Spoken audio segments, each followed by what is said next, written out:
What happens when a group of men target the wrong black woman thinking, "No one will care"? This is the incredible story of one brave black woman and her fiercely loyal dog who stood together against hate and violence. From a terrifying confrontation to a powerful courtroom showdown, watch as justice is served and the underestimated find their strength. You won't believe how it all unfolds. The late afternoon sunlight filtered through the towering oaks, lining the quiet suburban street. Mrs. Eleanor Davis adjusted her sun hat, the silver locket around her neck glinting as she clasped Duke's leash. The Rottweiler, a broad and muscular dog with a glossy coat, trotted beside her, ears perked and steps confident. This was their daily ritual, an afternoon walk through the neighborhood that had been her home for over 40 years. The town had its quirks, its moments of warmth and comfort, but Eleanor remained steadfast in her pride. The locket and bracelet she wore carried memories of her late husband Samuel. They weren't lavish, but they were hers, and she wore them like a badge of her life's legacy. "Ready, boy?" Eleanor asked, her voice light. As Duke wagged his tail in response, the pair strolled past trimmed lawns and picket fences, nodding at the occasional passerby. Eleanor felt the sting of stares, sometimes lingering gazes that hinted at silent judgments, but she held her head high. It was a good day, she thought, ignoring the distant hum of a truck that seemed to linger too long behind her. Turning onto Maple Avenue, she felt Duke tense slightly, his ears twitched, his posture growing alert. Eleanor glanced back, noticing a pickup truck slowing to a crawl a few houses down. 4 men, all young and broad-shouldered, leaned out of the windows, their laughter carried across the quiet street, harsh and grating. "Just keep walking," Eleanor whispered to herself, gripping Duke's leash more tightly. He let out a low growl as if sensing her unease. "Nice dog," one of the men shouted, his tone laced with mockery. Eleanor didn't respond, keeping her pace steady. The truck stopped abruptly, and the men climbed out. "Afternoon, ma'am." The tallest of the group called out, his grin as cold as his voice. The others flanked him, their expressions a mixture of amusement and menace. "Nice jewelry you got there," another added, nodding toward her necklace. Eleanor's heart quickened, but she didn't stop walking. "It's a beautiful day, isn't it?" she replied evenly, her voice steadied despite the chill creeping up her spine. Duke moved closer, his growl growing louder. The men didn't flinch, and Eleanor's walk turned into a slow, calculated march toward safety. "Were you headed so fast?" one of them, Jared, stepping in front of her path. Eller paused, gripping Duke's leash tightly. "Just taking a walk," she said, her tone calm but firm. Behind her, the sun dipped slightly lower, casting long shadows on the street. Eleanor didn't flinch, her hand steady on Duke's leash. The men's laughter rang in her ears, grating and venomous, but she refused to look away. Duke growled again, his powerful body tense, ready to spring if needed. The tallest man leaned in closer, his face a mask of mocking politeness. "We're just admiring, that's all," he said, his eyes darting to the glinting necklace around her throat. "Don't get all defensive, ma'am. Ain't no harm in appreciating fine jewelry. Admire it from a distance," Eleanor replied sharply, taking a deliberate step forward. Duke moved with her, his growl deepening. The man blocked her path, folded his arms, smirking. "Feisty for an old lady, aren't you? What are you so scared of us or your dog here?" Losing his nerve, Duke barked suddenly, a sharp, commanding sound that made the group flinch. Eleanor didn't need to look at her dog to know he was ready. His loyalty was unwavering, and it gave her the strength to face them. "You should listen to him," Eleanor said calmly. "He got better judgment than you." The red-faced man scoffed, stepping closer with a swagger look.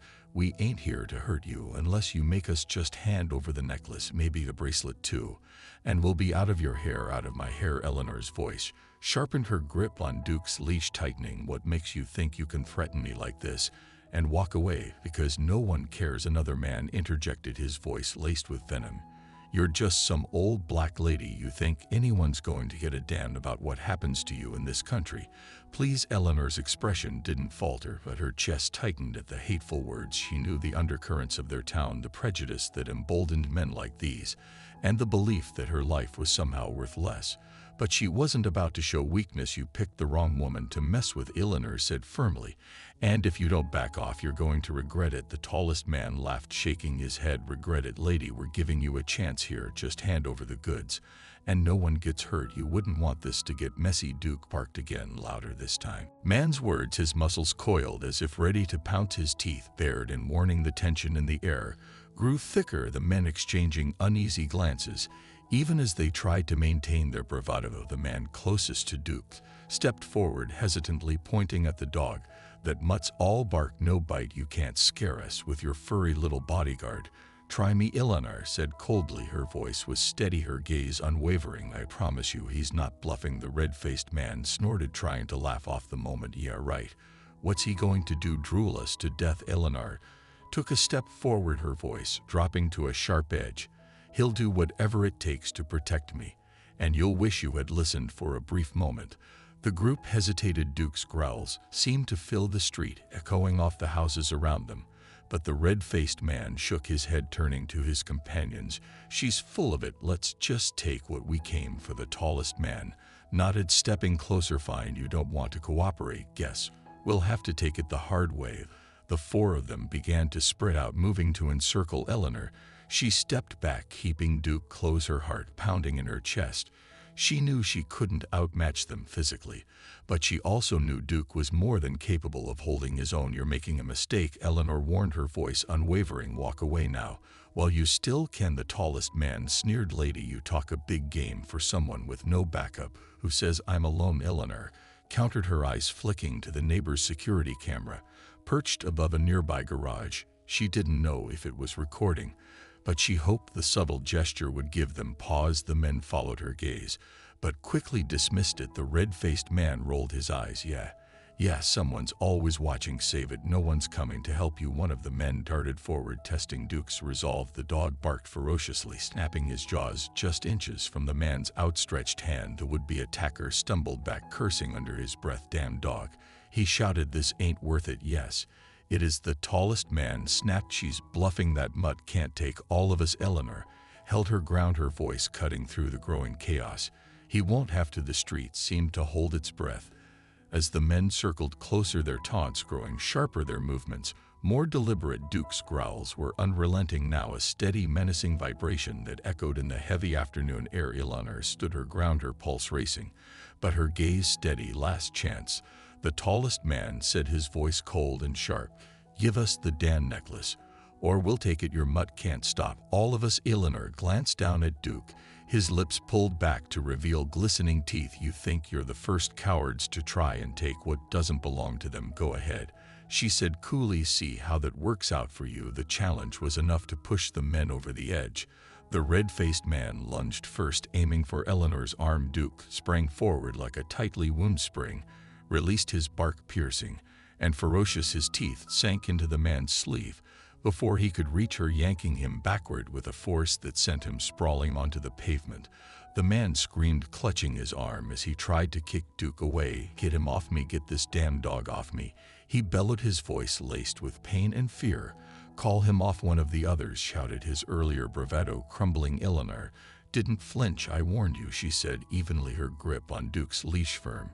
This is on you, the tallest man cursed under his breath, and motioned for one of the others to help get the dog off him. He barked, but none of them dared move closer. Duke released his grip on the red-faced man and stood over him, snarling, his hackles raised like a lion guarding its territory. Come on, we've got numbers, one of the men urged, though his voice shook. It's just a dog, Eleanor said sharply, her voice cutting through the panic. He's more loyal and capable than any of you. Another man darted forward, this time trying to grab Duke's leash. Duke spun quickly, his powerful jaws snapping dangerously close to the man's hand. The would-be attacker recoiled, stumbling back into his companions. You're all pathetic, Eleanor said, her voice steady. 4 grown men, and you can't even handle one old lady and her dog.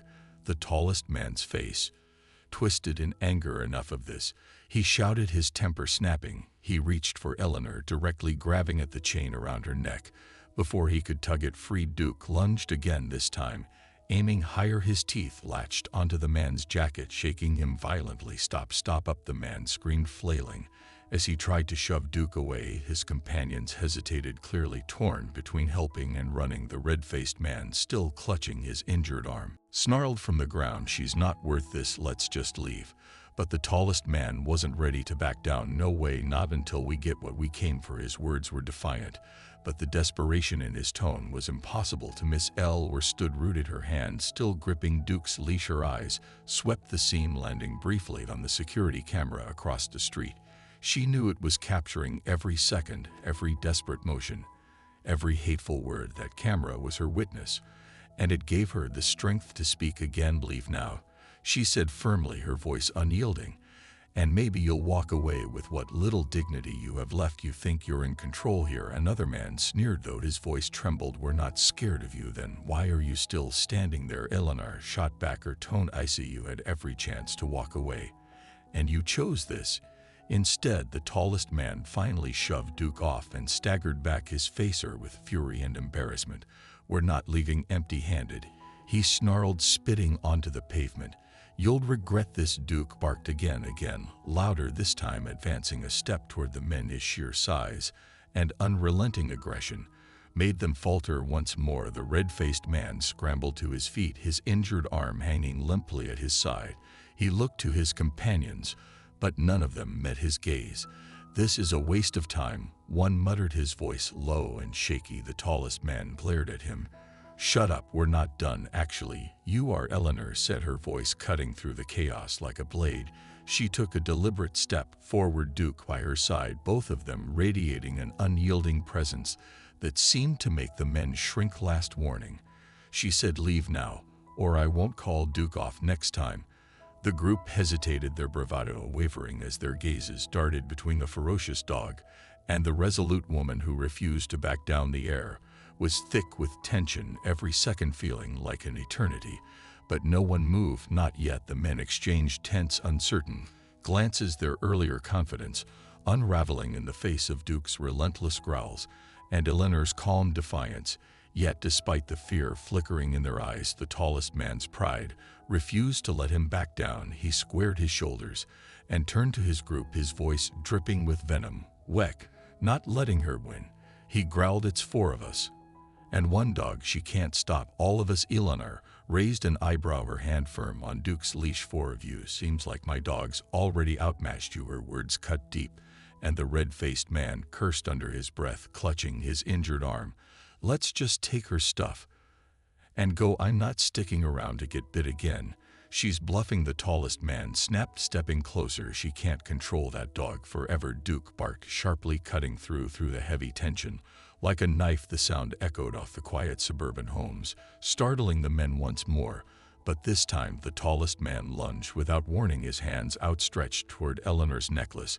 The sudden movement ignited chaos. Duke surged forward, breaking Eleanor's steady grip on the leash. The dog's powerful body collided with the man, knocking him to the ground with a resounding thud. His scream pierced the air as Duke pinned him, growling ferociously, his teeth bared inches from the man's face.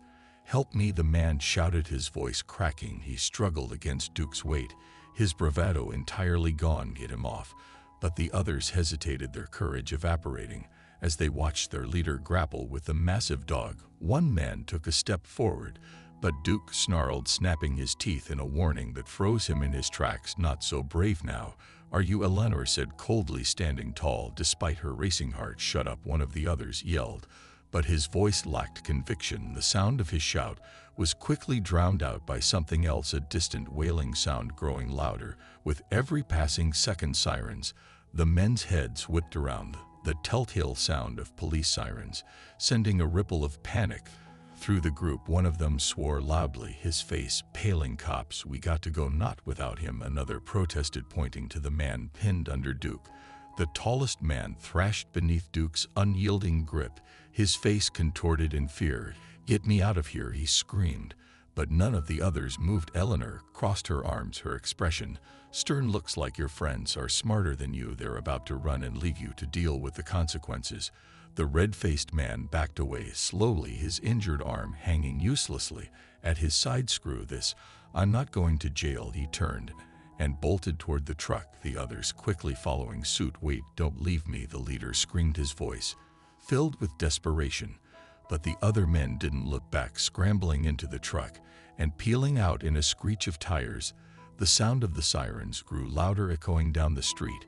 As the truck disappeared around the corner, Eleanor stepped forward cautiously, her voice steady but commanding. "Chief, hold the dog." Subsiding slightly but his stance firm, he kept the man pinned, his teeth just inches from the man's throat. The leader's chest heaved as he stared up at Duke, his earlier arrogance replaced by sheer terror. "You don't understand," the man stammered, his voice shaking. "It wasn't supposed to be like this. We just..." Eleanor cut him off, her tone razor sharp. "You just what? Thought you'd rob an old lady because you thought no one would care, thought no one would stop you." She shook her head, her eyes cold. "You're going to regret every choice you made today." Red and blue lights washed over the street as a police cruiser came to a stop nearby. Officer James Carter stepped out, his hand resting on his holstered weapon. As he approached cautiously, "Mrs. Davis, are you all right?" Eleanor nodded, her hand steady on Duke's leash. "We're fine, Officer Carter. My Duke here." "Stop this one." Before he could do more damage, the officer's gaze shifted to the man pinned under Duke, his eyes narrowing. "I see that. Good work, Duke." He crouched slightly, his voice firm. "Stay still, buddy. Don't make this worse for yourself." The man didn't dare move, his breath coming in short, panicked gasps. "Get this dog off me," he whimpered. Eleanor's expression didn't soften. "Not until you're cuffed and in the back of that car." Officer Carter moved quickly, securing the man's hands behind his back. "Okay, Mr. Davis, you can call him off now." "Duke, release Eleanor," commanded. Duke stepped back immediately, his posture still alert. As he returned to her side, she knelt beside him, scratching his ears as she murmured, "Good boy, you did good." The man groaned as Officer Carter hauled him to his feet. "Where are your friends?" the officer asked. The man's gaze dropped to the pavement, his voice trembling. "They left me." "Smart of them," Officer Carter muttered, glancing at Eleanor. "Weck, handle it from here." "You sure you're okay?" Eleanor stood tall, her hand resting on Duke's head. "We're okay now, but I want to make sure this doesn't happen again." "It won't," Carter promised, leading the man to the cruiser. "Not if I have anything to say about it." As the door slammed shut, Eleanor exhaled deeply, her resolve unshaken. Duke wagged his tail, leaning into her side. She gave him a small smile. "Let's go home, boy." Eleanor stood on the sidewalk in front of her house, watching as the last police cruiser drove away. The street was quiet again, but the tension in the air was palpable. Duke sat at her feet, his ears perked as he scanned the surroundings, still on high alert. She gave him a reassuring pat on the head, though her own nerves were far from calm. Her thoughts swirled as she replayed the confrontation. The men's hateful words echoed in her mind, their entitlement and venom fueling her resolve. She took a deep breath, readying herself for what she knew was coming next. Her phone buzzed in her pocket, breaking her right. Pulling it out, she saw Officer Carter's name on the screen. "Mrs. Davis." His steady voice greeted her. "I wanted to let you know we've got the man your dog stopped in custody. We'll need you to come down to the station to give a full statement." Eleanor straightened, her voice firm. "Of course, I want to see this." Through a short time later, Eleanor stepped into the police station, the bustling atmosphere contrasting sharply with the quiet resolve she carried. Duke remained at home, resting after his heroics, but she felt his presence like a steadying anchor. Officer Carter greeted her at the front desk and led her down a corridor to a small interview room. "Thanks for coming in," Carter said, gesturing to a chair. He set a clipboard on the table and sat across from her. "We got Brian Tanner in holding." The man Duke stopped. "He's being less than cooperative, but I thought you might like to have a word with him before we go through your statement." Ellen's eyes narrowed. "You're saying I can talk to him?" Carter nodded. "Within reason. Sometimes hearing from the victim can shake things up. Just know I'll be right there." Eleanor hesitated for a moment, then squared her shoulders. Take me to him." A guard escorted Eleanor into the holding area, where a steel door opened to reveal a small room with a table and 2 chairs. Brian Tanner sat slouched in one of them, his face pale and his arm in a hastily bandaged sling. His earlier bravado was gone, replaced with a mixture of irritation and unease. Eleanor stepped inside, her heels clicking against the floor. She met his gaze, her expression calm but unyielding. "Brian T." she said, her voice steady. "So that's your name." Brian leaned back in his chair, his lips twisting into a smirk that didn't reach his eyes. "What's it to you, Lady?" Eleanor took the seat across from him, folding her hands neatly on the table. You and your friends decided to attack me in the middle of the day. I think I have the right to know who thought they could get away with it. Brian scoffed, his smirk fading slightly. Attack? We didn't attack you. We just wanted what you had. You didn't have to make it a big deal. A big deal? Eleanor's voice sharpened, and she leaned forward. You and your friends stalked me, threatened me, and tried to rob me. That dog of mine saved you from a worse fate. Mr. Tanner, if you had gotten what you wanted, would it have stopped there? Brian's jaw tightened, but he didn't respond. You thought no one would care. Eleanor continued, her tone cutting. You thought I'd be easy prey because I'm old and black, and you figured no one would stand up for me. Isn't that right? Brian's smirk vanished entirely. He looked away, his fingers tapping anxiously against the table. I don't have to listen to this, he muttered. Eleanor leaned back, her expression cold. No, you don't, but you'll listen to the judge when this all goes to trial, and trust me, they're going to hear every detail. The security camera caught everything. There's no hiding from what you and your friends did. Brian shifted uncomfortably, his shoulders slumping. They ran, he said bitterly. They left me. They're cowards, Eleanor said bluntly. But you followed them. You chose this. Now you get to live with the consequences. Brian shot her a glare, but it lacked the fire he had shown earlier. You don't know anything about me. I know enough, Eleanor replied. I know you thought you were untouchable. I know you thought you could intimidate me, but let me tell you something, Mr. Tanner, you've got nothing I'm afraid of. Before Brian could respond, the door opened, and Officer Carter stepped inside. That's enough, he said, nodding toward Eleanor. Thank you, Mrs. Davis. I think we've got what we need. Eleanor stood, her gaze lingering on Brian for a moment longer. You should start thinking about how you got here, Mr. Tanner, because this is only the beginning of your reckoning with that. She left the room, her footsteps echoing down the hall. Carter followed her back to the interview room, where she sat down once more to complete her statement. Her mind remained steady, her resolve as strong as ever. The fight for justice was far from over, but she was ready. Eleanor sat at her kitchen table the next morning, a steaming cup of coffee in her hands. The events of the previous day lingered in her mind, vivid and unshakable. Duke lay at her feet, his head resting on his paws, occasionally glancing up at her, as if sensing her lingering tension. Her phone buzzed on the counter, and she reached for it, recognizing Officer Carter's number. Good morning, Mrs. Davis. His voice greeted her, steady and reassuring. I thought you'd like to know 2 more of the men from yesterday have been arrested. Eleanor exhaled slowly, her grip tightening on the phone. That's good to hear. Where did you find them? Turns out they weren't too far, Carter replied. One of them was holed up at a relative's house, the other hiding in plain sight. It didn't take long to track them down once we put out the warrants. Brian Tanner's cooperation, or lack of it, didn't matter much. After we pulled the security footage, the video was clear enough for us to identify the whole group. Eleanor's lips pressed into a thin line. What about the last one? The driver. We're closing in on him, Carter assured her. It's only a matter of time. Once we have him, the will move forward with the charges. Eleanor set her coffee down, staring out the window at the quiet street. Good. They need to answer for what they did. They will, Carter said firmly. But I wanted to give you a heads up about something else. The arrests are making waves. Local media picked up the story, and it's already causing some reactions. Reactions? Eleanor asked, her voice sharpening. There's a lot of talk, Carter admitted, most of it supportive.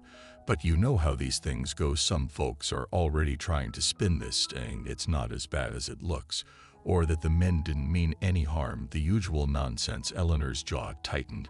Let them talk. The truth is on our side. Later that afternoon, Eleanor found herself at the grocery store. As she moved down the aisles, she noticed the glances, some curious, some sympathetic, and a few pointed stares that carried thinly veiled judgment. A woman she recognized from the neighborhood stopped her near the produce section. Eleanor, I heard about what happened, the woman said, her voice hushed but insistent. Are you all right? I'm fine, thank you, Eleanor replied, her tone polite but measured. Duke and I handled it. The woman nodded, but her expression wavered. It's just such a shame, isn't it? Young men these days, they just don't think. Eleanor's eyes narrowed slightly. No, they don't. But this wasn't a matter of not thinking. They knew exactly what they were doing. The woman flinched at Eleanor's sharp tone, but quickly recovered, offering a tight smile before excusing herself. Eleanor watched her retreat, a mix of frustration and determination swirling within her. That evening, Eleanor turned on the television, flipping through channels until she landed on the local news. The reporter stood in front of the police station, a somber expression on her face. As she recounted the incident, the arrests of 2 additional suspects today bring the total to 3. The suspects are accused of attempting to rob Mrs. Eleanor Davis, a retired teacher, during her afternoon walk. The confrontation, which was partially captured on a neighbor's security camera, has sparked both outrage and debate within the community. The footage played briefly showing the men closing in on Eleanor and Duke's fierce intervention.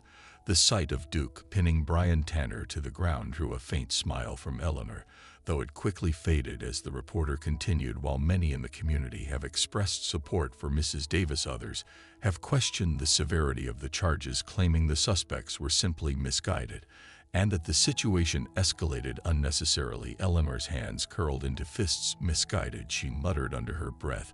"They attacked me in broad daylight, and they call that misguided." The next segment shifted to interviews with community members. A younger woman spoke passionately. "What happened to Mrs. Davis was unacceptable. No one should feel unsafe walking in their own neighborhood." Then came a middle-aged man, his expression skeptical. "I mean, yeah, they shouldn't have done it. But people are acting like these guys are hardened criminals. It's not like they hurt anyone." Eleanor turned off the television, her frustration boiling over. She stood and began pacing the living room, her thoughts racing. The audacity of people excusing such blatant violence was infuriating. She had fought to protect herself and Duke, and now she had to contend with people diminishing her experience. Duke sat up, his eyes following her movements. She paused, kneeling beside him and stroking his fur. "They think they can talk their way out of this, boy," she said softly. "But they're wrong. They picked the wrong woman to mess with." The phone rang again, breaking the silence. Eleanor answered, her tone brisk. "Hello, Mrs. Davis. It's Jessica Nguyen." The voice on the other end said, "I've been assigned as the prosecutor for your case." Eleanor's shoulders relaxed slightly. "Thank you for calling, Miss Nguyen. I want to make sure this doesn't get swept under the rug." "Trust me, it won't," Jessica replied. "The evidence is strong, and we're pursuing the maximum penalties. I'll keep you updated as we prepare for the arraignment." Eleanor nodded, a small but determined smile forming. "Good, I'll be ready." As she hung up, she sat back in her chair, Duke curling up at her feet. Once more, the fight for justice wasn't over, but Eleanor knew she had the strength to see it through. Eleanor sat across from Jessica and Guillen, the young prosecutor assigned to her case. The 2 women were seated in a small conference room at the district attorney's office, paper and folders spread out between them. Jessica, her expression focused but kind, pointed to a timeline laid out on the table. "The arraignment is set for next week," Jessica explained. "We'll be presenting the charges against the 3 men already in custody, Brian Tanner, James Foley and Kyle Mercer. But as of now, the 4th suspect, the driver, is still at large." Eleanor's brow furrowed. "How can he still be missing? Surely someone knows where he is." Jessica nodded, her tone measured. "We're pursuing every lead. The security footage gave us a clear image of his face, and we've circulated his information statewide. It's only a matter of time before he slips up." Eleanor leaned back in her chair, her gaze steady. "He won't stay hidden forever. People like him think they're invincible until they aren't." Jessica smiled faintly. "I like your confidence, Mrs. Davis. In the meantime, we'll focus on preparing for the trial. Your testimony, along with the footage and Officer Carter's report, will form the backbone of the case." Eleanor nodded. "I'll be ready. These men need to be held accountable, not just for what they did to me, but for thinking they could get away with it." Later that afternoon, Eleanor decided to take Duke for a walk in the park, a welcome reprieve from the mounting tension of the case. The late autumn air was crisp, and the sound of leaves crunching underfoot provided a soothing rhythm.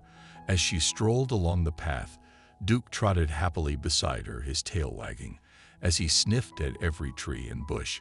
The park was quiet, with only a few other people scattered about. Eleanor paused at a bench, letting Duke explore a patch of grass nearby. She watched him fondly, her thoughts momentarily drifting away from the trial. But Duke's behavior suddenly changed. His body stiffened, and his ears perked up as he sniffed the air. With sharp, deliberate motions, a low growl rumbled in his throat, and he turned toward a cluster of trees on the far side of the park. "Duke!" Eleanor called, her voice tinged with concern. "What is it, boy?" The dog didn't respond, instead pulling at his leash with a strength that caught her off guard. She followed his lead, her heart quickening as he led her toward the trees. The closer they got, the more intense Duke's growls became. Emerging from the shadows of the trees was a man, his face partially obscured by a hoodie. He froze when he saw Eleanor and Duke, his eyes darting around as if calculating his chances of escape. Eleanor's eyes widened in recognition. "It's him," she whispered. "The driver, the final member of the group." The man hesitated for only a moment before breaking into a sprint, weaving through the trees in a desperate attempt to flee. But Duke was faster. With a sharp bark, he soared forward, pulling the leash from Eleanor's hands. As he tore after the man, "Duke, stop him!" Eleanor called, her voice steady despite the adrenaline coursing through her veins. Duke closed the distance in seconds, leaping onto the man and knocking him to the ground. The man let out a panicked shout as he struggled beneath the dog's weight, but Duke held firm, his growls loud and commanding. Eleanor hurried to the scene, her chest heaving from the rush. She pulled out her phone, quickly dialing 911. "This is Eleanor Davis," she told the dispatcher, her voice steady.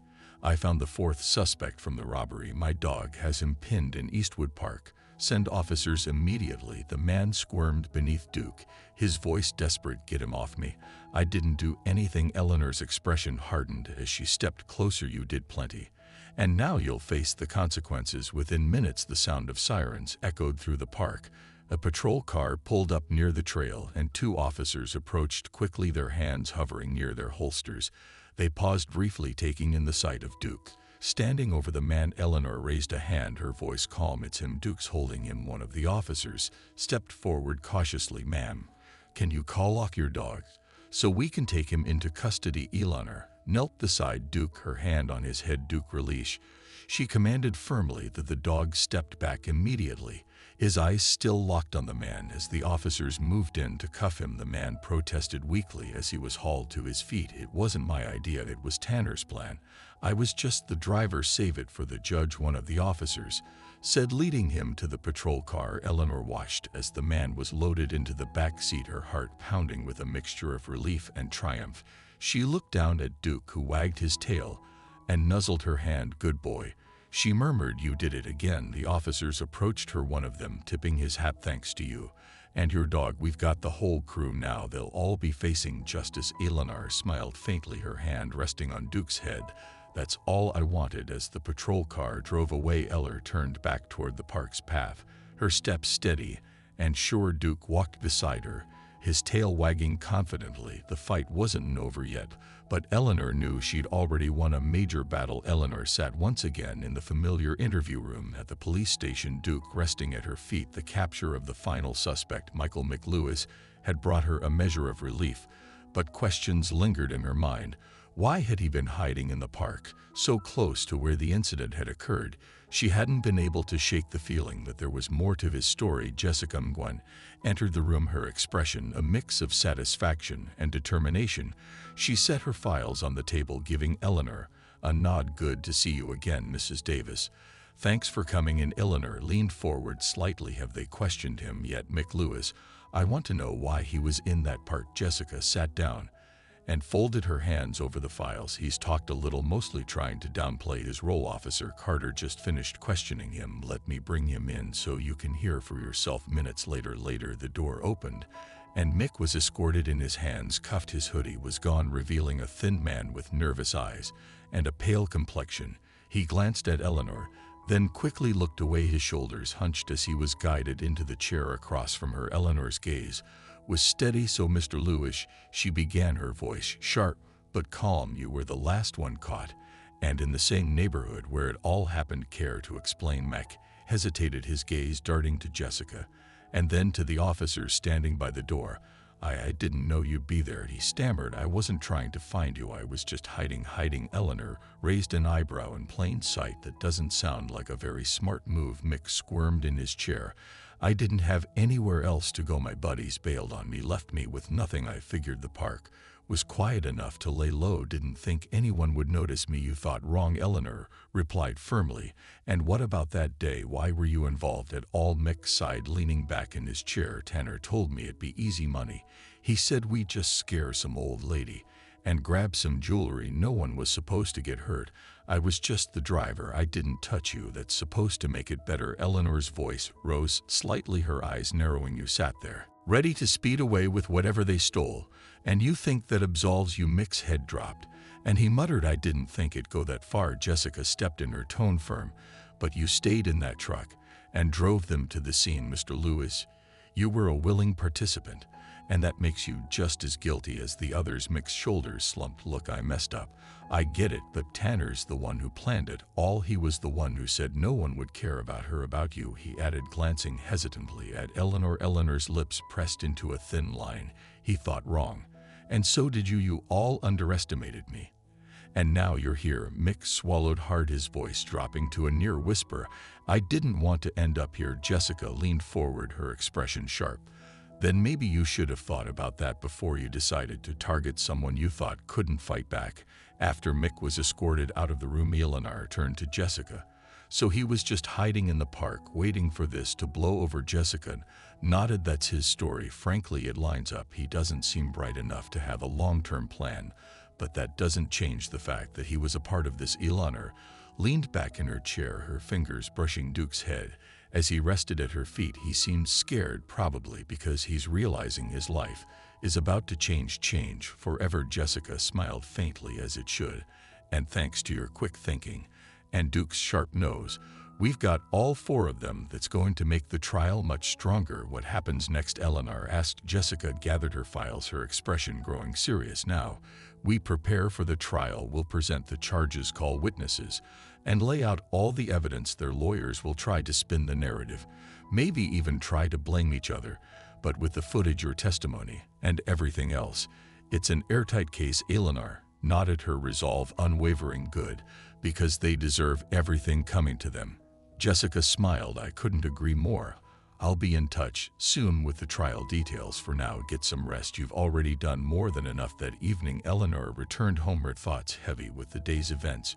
She sat on the porch with Duke, the cool evening breeze brushing against her face. The neighborhood was quiet, the same calm that had been so rudely interrupted just days before. She reached down to scratch Duke behind the ears, her voice soft but firm. "You did good again today, boy," she said. "One more step toward justice." Duke wagged his tail, his loyalty as unshakable as her determination. The trial loomed ahead, but Eleanor felt ready. She had faced fear, prejudice, and violence head-on, and she wouldn't stop until justice was fully served. The courtroom was alive with tension as Eleanor stepped inside, the weight of the trial pressing on her shoulders.